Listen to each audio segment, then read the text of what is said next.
Bienvenue à un autre épisode de notre super podcast « Ça se passe entre les deux oreilles ». J'ai avec moi aujourd'hui un ami de longue date. Je pense que ça fait à peu près 5 ans la première fois qu'on a eu la chance de travailler ensemble. Ouais. On évolue dans le même domaine, l'immobilier les deux. Je vous présente Mactar Mbaye. Bonjour à tous, bonjour à tous. Mactar, présente-nous un petit peu là, ce que tu fais présentement avec ImmoBro et le groupe Mbaye. Ben, en fait, ImmoBro, c'est vraiment des soirées conférences, du réseautage, vraiment pour que les gens qui aiment l'immobilier puissent se réunir et en discuter. Puis à travers ça, je suis aussi un courtier immobilier. Je viens de fonder justement l'équipe immobilière, le groupe Mbaye. Donc, je suis accompagné d'une future agente d'ailleurs qui a fait son examen. Présente-nous-la. C'est Aminata, c'est ma petite sœur. Elle a fait son examen. Donc là, elle attend ses résultats sous peu. Mais pour le moment aussi, elle est mon adjointe. Donc, elle baigne dans tout ce qui est Et là, immobilier. elle sort de sa zone de confort. Là, un podcast pour elle. Là. Ouais, quand même. Super. Première fois. Parfait. Ouais, Ça va étirer ta zone de confort, puis tu vas rapidement accéder à ta zone d'excellence, j'en suis convaincu. Exact. Raymond est notre mentor, donc Raymond est là pour les pépites d'or. Chaque fois qu'il y a une pépite d'or, ben pas entre autres pour les pépites d'or, Ouais. chaque fois qu'il y a une pépite d'or, il va sonner l'alerte et là, on se tait, on écoute ce qu'il a à dire. C'est parce que notre conversation va nous avoir amené sur un chemin qui ça vaut prendre le temps, ça vaut le temps de prendre le temps d'écouter la pépite d'or. Raymond, avais-tu de quoi rajouter là-dessus? Ben, moi, je serais curieux d'entendre la petite sœur à Mactar, Amina. Qu'est-ce qui t'a amené, outre peut-être les... J'espère que non, pas de pression de ton frère, là. Non. Mais qu'est-ce qui t'intéresse dans l'immobilier? Ben, dans le fond, depuis que je suis quand même jeune, quand ma tante a commencé à écouter genre ses émissions de rénovation et tout, j'étais tout le temps avec lui. Ah, ben Puis oui. même quand il a commencé ses business quand il était jeune, je l'aidais tout le temps un peu. Fait que, tu sais, ça m'a toujours un peu intéressée. Puis aussi, en grandissant, j'ai vu comment, tu sais, l'immobilier peut t'apporter beaucoup dans la vie. Et aussi, dans le fond, comment tu peux gérer ton temps en étant ton C'est propre vrai que boss. l'immobilier, autant au niveau professionnel de l'immobilier qu'investisseur immobilier, ça permet d'avoir une gestion de notre temps, Exactement. puis d'avoir une certaine liberté. Tu sais, on parle Exact. souvent en immobilier de liberté financière, c'est super important, mais avoir une liberté financière, si tu es accroché avec un boulet à ton bureau, ça ne sert pas à grand-chose. La liberté de temps est vraiment super importante. Exact. Vraiment. Mactar, toi, qu'est-ce qui t'a apporté à l'immobilier? Parce que là, on voit que les émissions d'immobilier t'ont influencé ta petite sœur. Elle t'a suivi là-dedans. Toi, tu suivais quelqu'un? Tu suivais... Ben, en fait, moi, c'est grâce à mes parents. Tes parents? Mes parents, quand ils ont fait leur première rénovation dans notre propriété à Laval, à Fabreville, je me rappelle juste l'odeur des rénovations, c'est ce qui m'a Ben donné... oui, le bois coupé, hein, ça a le une bois odeur. coupé, tout ça, c'est ce qui Ah. m'a donné le goût. Et je me suis dit, juste de voir le avant et après... Donc, je me suis dit, un jour dans ma vie, je sais que je veux faire de l'immobilier, la rénovation. Tu sais, je voulais baigner là-dedans. Ouais. Donc, le courtage immobilier, selon moi aussi, pendant que je faisais mes flips et quoi que ce soit, c'était une suite logique. Donc, vraiment, en ce moment, quand on me dit, tu sais, qu'est-ce que tu fais dans la vie, ben, je suis dans l'immobilier, dans les rénovations. Je suis un courtier immobilier, je suis vraiment dans les conférences, je suis dans l'immobilier. C'est vraiment ça. Pour les gens qui te connaissent peut-être un peu moins, ça se peut. Ça se Je peut. sais que tu Ça se as un peut. bon réseau, tu es assez bien connu. On a parlé d'émissions de télé, tout ça. Peux-tu Oui. nous en dire plus sur les émissions dans lesquelles tu as été impliqué, puis comment Oui. c'est venu, ces émissions-là? Ben, en fait, les émissions de télévision, c'est quelque chose que je regarde depuis que je suis jeune. Right? Donc, il y avait les Property Brothers, les frères Scott. Il y avait Brian Baumler qui a Lille, là, et ainsi de suite. Et puis, je regardais ça, je me disais, hey, c'est vraiment cool ça. Un jour, j'espère pouvoir faire ça. Mais à ce moment-là, c'était presque impossible pour moi d'imaginer faire ça parce que j'habitais à Laval et je parlais français, right? Et eux, c'est AGTV, Et c'est tu en parlais pas anglais Et à c'est ça, l'époque. l'anglais était très, très moyen, disons. Je Ok. le comprenais, mais le parler était un peu Plus plus difficile, difficile. ouais. Exactement. Donc, dans ma tête, c'était quelque chose que je voulais faire. Mais peut-être, je me suis dit, peut-être à plus petite échelle ou quoi que ce soit. Donc, quand j'ai commencé à faire mes flips, j'ai commencé à faire des vidéos YouTube. C'était ma façon à moi d'être dans IGTV, tu me suis? Ouais. Et puis, j'ai vu que ça a intéressé les gens de plus en plus. Les gens me posaient des questions à travers les flips et ainsi de suite. Et puis, un jour, j'ai reçu un message sur Instagram de AGTV qui me disait, écoute, on aime ton énergie. Notre question, c'est est-ce que tu parles anglais? Donc, moi, c'est sûr et certain, tu me connais. Même si l'anglais était, je dis, oui, 100%, je parle anglais, puis ainsi de suite. Et, Very well, very well. et puis, du temps où j'avais justement la rencontre avec eux, je dis à tout le monde, maintenant, vous me parlez que anglais. Je pratiquais mon anglais à ce moment-là.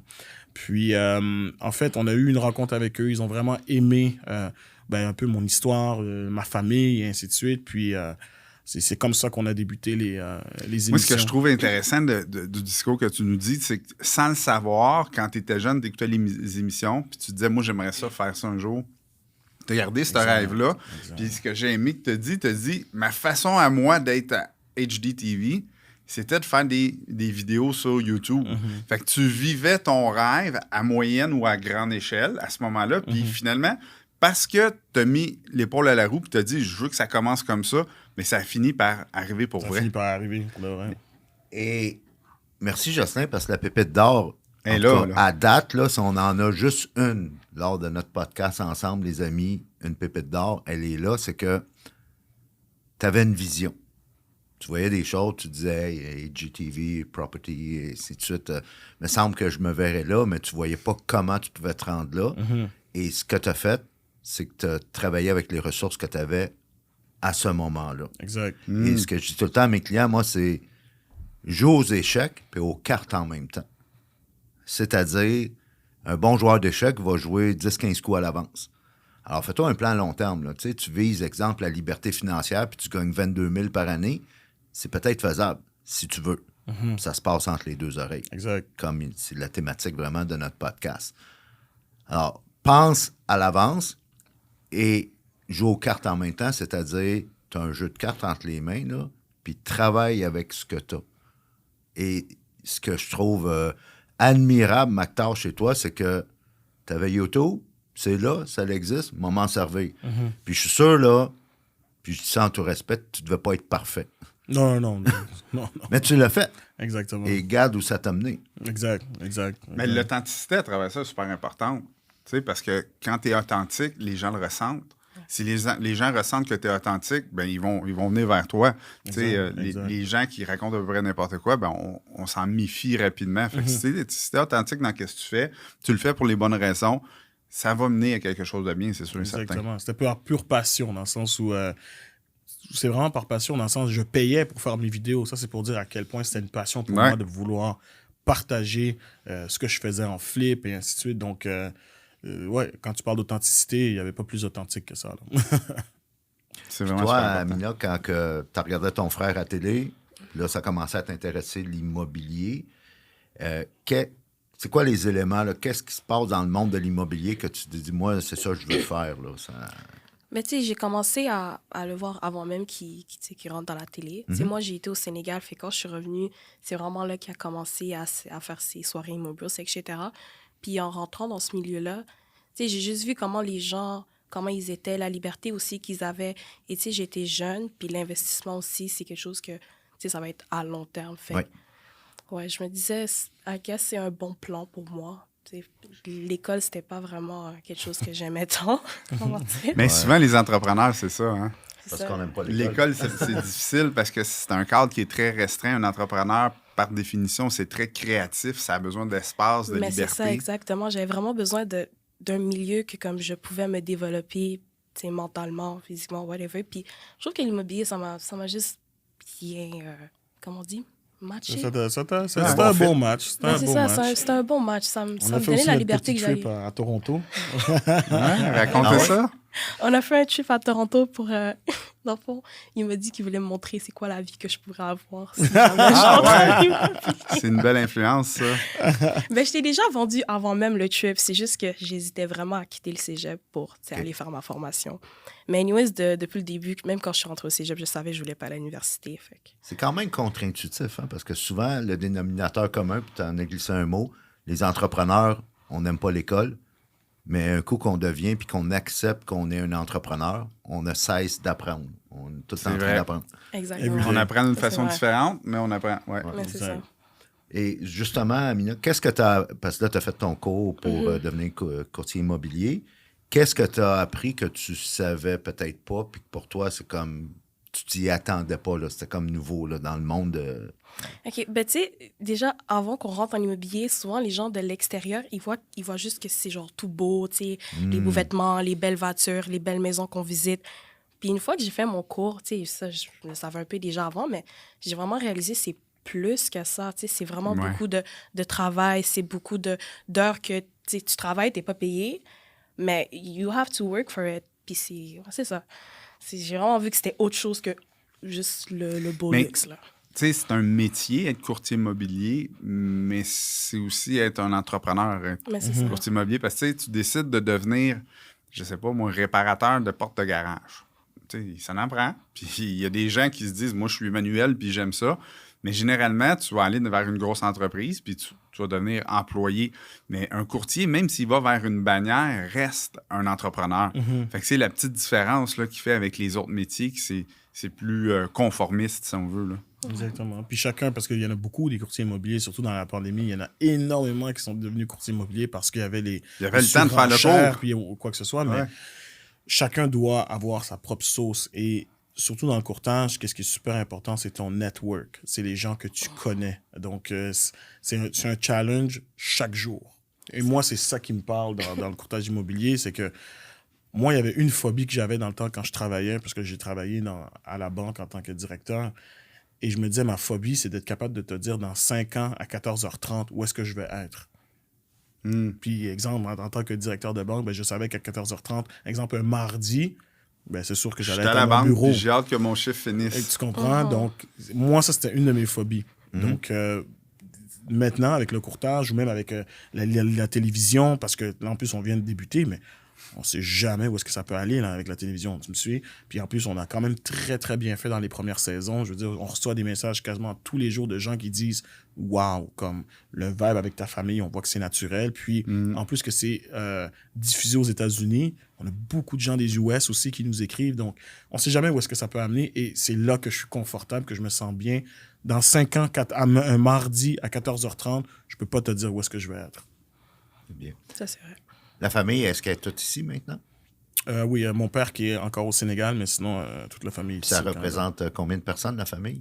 On est au total 11. 11? 11, oui. Tout dans la région ici? Oui, tout à Montréal, oui. OK. À part mon Et petit frère Kadim, que lui est à Ottawa, mais sinon, on est tous ici à Montréal. tout le monde, combien là-dedans sont passionnés d'immobilier? Je te dirais il y a mon grand frère Issa, il y a Kadim, parce qu'on a des blocs ensemble, il y a Moumar, il y a Baba aussi qui font leurs cours, justement, qui vont intégrer le groupe Mbaye, puis il y a Aminata. Donc, je te dirais qu'une grosse majorité, on est dans l'immobilier. Quels sont les avantages de faire de l'immobilier en famille? Je te dirais que c'est la confiance.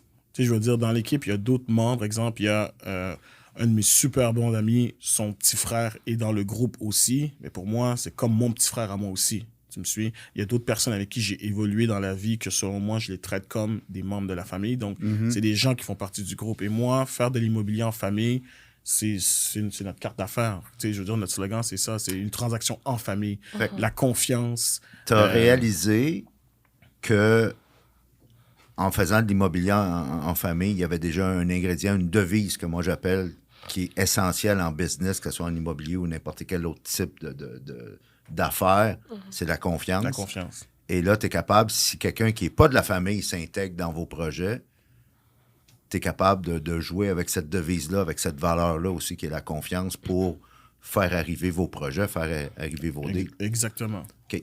En contrepartie maintenant, quel est le désavantage de faire de l'immobilier en famille? Hey, c'est le fun, ça. Le désavantage de faire de l'immobilier en famille, c'est le confort. Right? C'est sûr et certain qu'il y a le confort là-dedans. Donc, tu sais, Qu'est-ce que tu exemple, veux dire? parce que là, tu vois, j'ai pris des bureaux, mais au début, quand j'avais pas les bureaux, ben, je faisais venir, exemple, les gens chez moi. Mais chez moi, il y avait le confort, tu sais, des fois, entre certains appels, elle va sur le canapé.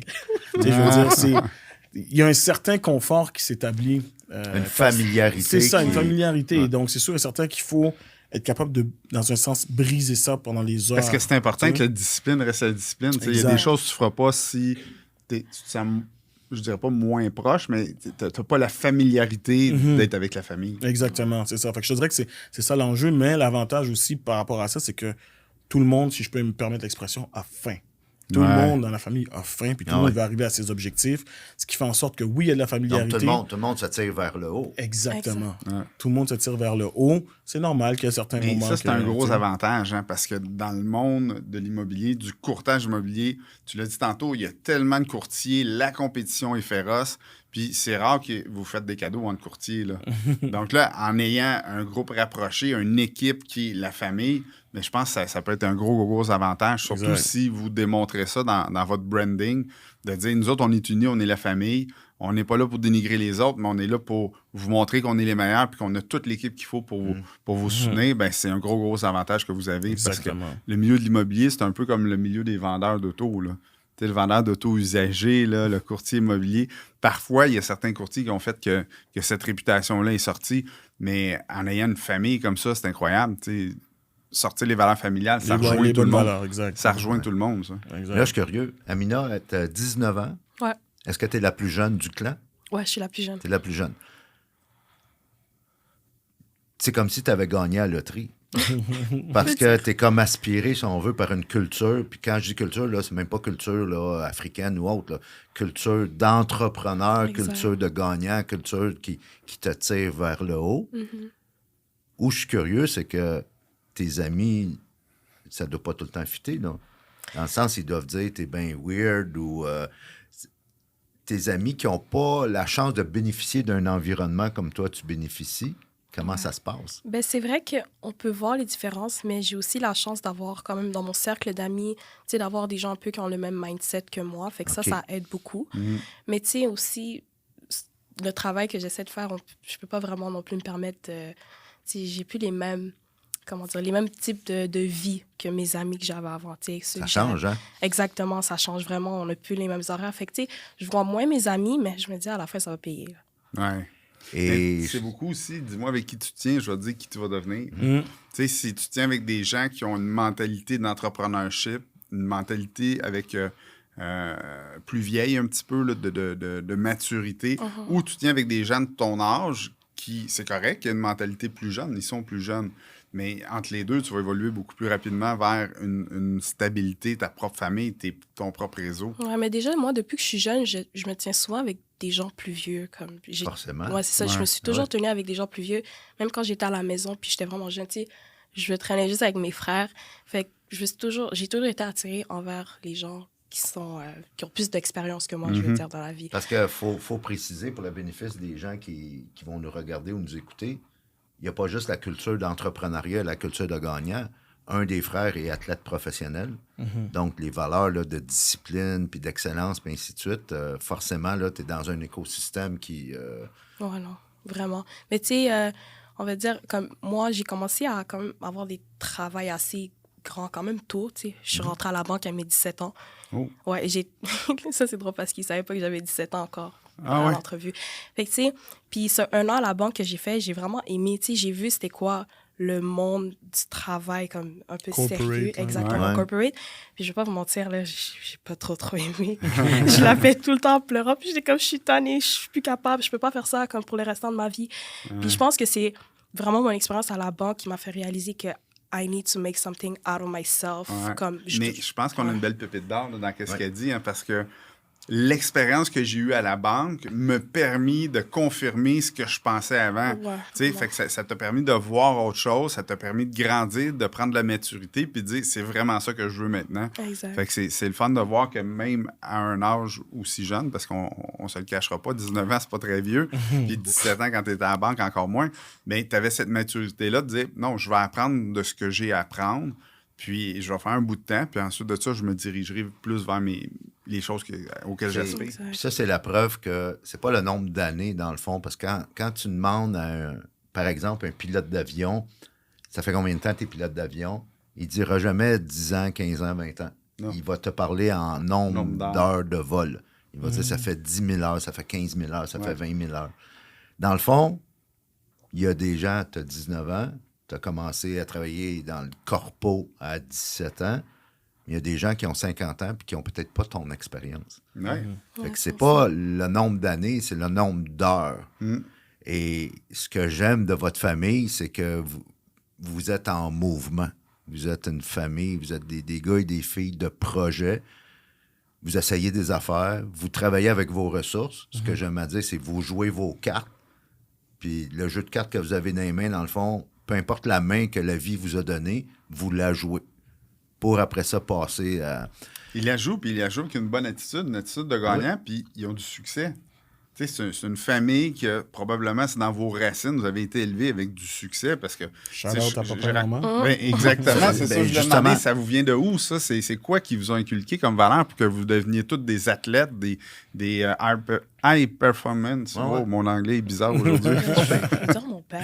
Ben, ça a commencé avec notre père, parce que tu sais, lui, il est entrepreneur aussi, mais lui, c'est un revendeur. C'est-à-dire que lui, il achetait de la marchandise, revendait plus cher et ainsi de suite. Est-ce Puis, qu'il faisait ça au Sénégal? Ou? il a commencé au Sénégal. Après ça, le fait même qu'il est venu au Canada, puis quand on était jeune, on allait au marché aux puces. Il nous faisait aller au marché aux puces. Exemple, on avait des tournois de basket. Moi, je connais l'histoire. Raconte un petit peu là, comment est-ce qu'il faisait. Donc, comment ça fonctionnait, c'est que, exemple, lui, on lui disait, OK, papa, je vais aller à une sortie de basket.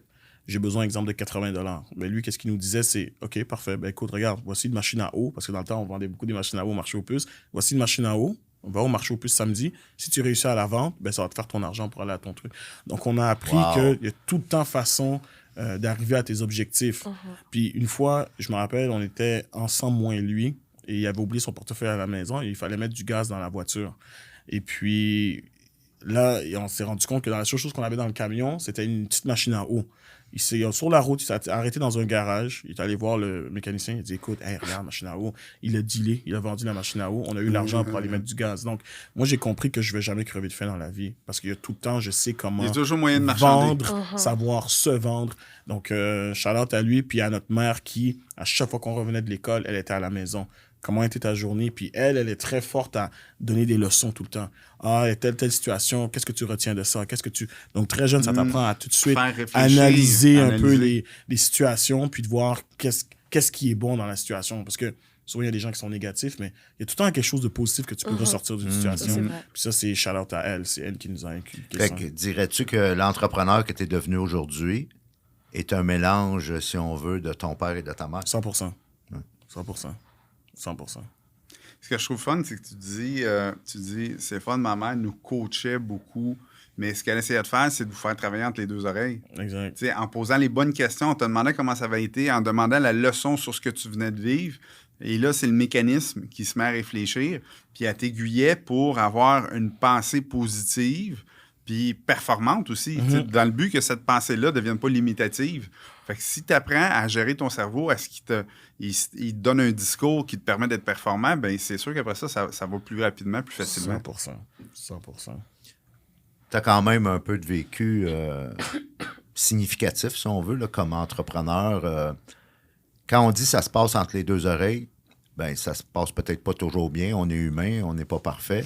Ça a été quoi, si je te demandais de penser à des obstacles que tu as fait face, puis ça s'est peut-être pas passé comme tu voulais, puis qu'est-ce que tu as tiré leçon de ça?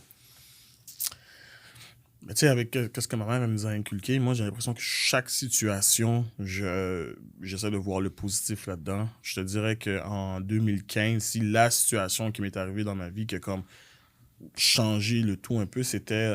j'avais eu une histoire au Tim Hortons dans laquelle j'étais en train de faire une entrevue avec une jeune femme, puis justement, quelqu'un a appelé la police pour dire qu'un proxénète faisait un recrutement ou quoi que ce soit.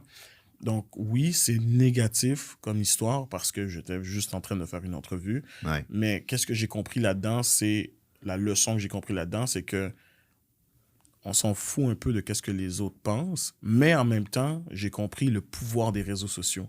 Parce que moi, après ça, j'ai fait une vidéo que j'ai mise sur les réseaux sociaux pour expliquer justement l'injustice que je venais de vivre. C'est devenu viral du jour au lendemain. Moi, j'étais à Journal de Montréal, LCN, Salut, bonjour, peu importe. J'étais dans toutes ces... et tout ça. Donc, j'ai compris que quand tu as un message qui est bien véhiculé et qui, justement, dans un sens, soit dénonce ou amène de la valeur, you're in a good path.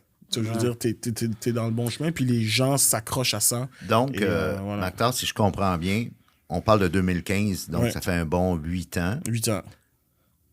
C'était clairement, on va se dire les vraies choses, un cas de profilage 100%, racial, oui. qui est un sujet encore d'actualité aujourd'hui. 100%. Et à ce moment-là, bon, tu as eu une réaction d'utiliser les médias sociaux pour dénoncer l'injustice. Et en même temps, tu as tiré leçon de ça moi, j'aime appeler ça des cadeaux mal emballés. Exact. Tu as, après ça, réalisé le pouvoir que tu pourrais t'en servir comme effet de levier pour, pour te propulser de façon positive. Exact. Vers De l'avenir. voir c'est quoi la leçon à travers de ça. Comment? Puis ça, c'est ma mère qui nous l'a inculqué. Parce que peut-être que j'aurais pu le voir puis rester dans... Tu comprends? Mais j'ai voulu voir qu'est-ce que ça pourrait amener. Puis c'est là que j'ai compris qu'est-ce que ça pouvait amener aussi.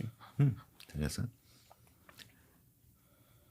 Maintenant, si on vous demandait, vous êtes encore jeune comme entrepreneur, là, même si toi, Amina, tu as 19 ans, tu as quand 31. même 31, tu es quand même encore dans ton prime, si on veut, dans la fleur de l'âge. Notre entrevue tire à sa fin. Alors, peut-être si on vous laissait le mot de la fin là, en 1 minute chacun, c'est quoi votre vision? Comment vous voyez l'avenir dans le monde des affaires, dans le monde de l'immobilier? Puis comment vous voyez, vous, là-dedans? Les dames de bord. OK. Ben, moi, dans mon futur, j'espère vraiment laisser mon empreinte dans le monde de l'immobilier. Puis j'espère vraiment que ce qu'on a commencé, le groupe Mbaye et tout, ça va vraiment mener à quelque chose de gros, un bon succès. Je pense que c'est pas moi ça, j'ai juste à dire. Moi, ça va être un petit peu plus deep. Ça va vraiment être...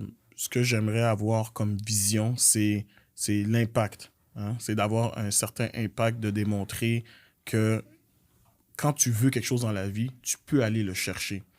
Je donne un exemple, que ce soit d'avoir de la visibilité à la télévision, justement des jeunes de la communauté comme nous à la télévision, ça peut inspirer d'autres. Right? D'avoir le groupe Mbaye que, regarde, il y en a d'autres qui vont regarder, moi, qu'est-ce que je veux faire comme carrière? Je veux peut-être devenir courtier immobilier.